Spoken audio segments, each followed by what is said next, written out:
বিজেপিকে আনুন। যোগী আদিত্যনাথ পথ দেখিয়েছে, উত্তরপ্রদেশের মুখ্যমন্ত্রী।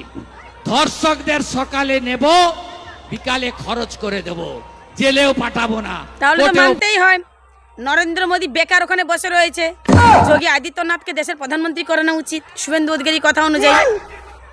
মানুষ গাধা থাকে এনার মতো কিভাবে মানুষকে বোকা বানাচ্ছে। আজ পর্যন্ত কতজন ধর্ষককে এনকাউন্টার করেছে শুভেন্দু অধিকারী বলতে পারবে জনসভায় দাঁড়িয়ে?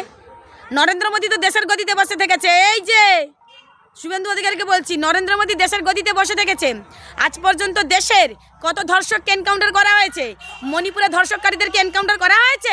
গুজরাটে যে ঘটনা ঘটেছে তার এনকাউন্টার হয়েছে। উত্তরপ্রদেশের ধর্ষককারীদের এনকাউন্টার করা হয়েছে। কতজনকে করেছে? কিন্তু আমরা উল্টোটা দেখছি, ধর্ষকদের জেল থেকে নিয়ে এসে ফুলের মালা দিয়ে নিয়ে এসে ভোটের টিকিট দেয়। আপনি অস্বীকার করবেন? শুভেন্দু অধিকারী বলছে আপনি অস্বীকার করবেন?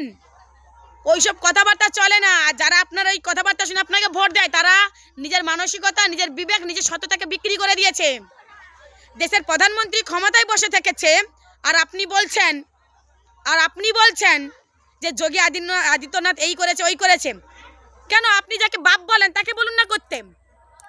আপনি যাকে বাবা বলেন সে কতগুলো করেছে। যোগী আদিত্যনাথ এনকাউন্টার করেছে, নাটকবাজি কথাবার্তা।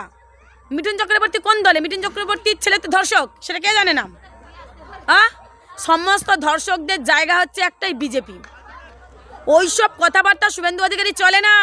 আর আমার মা জেঠি কাকুদেরকে বলি, বিজেপিকে ভরসা করে বিশ্বাস করে সব থেকে বড় ভুলটা তুমি করছো। কারণ বিজেপি টাকা দিয়ে তোমাদেরকে কিনে নিতে চায়, কিনে তোমাদের স্বাধীনতাটাকে হত্যা করবে। মিলিয়ে নিও আমার কথা।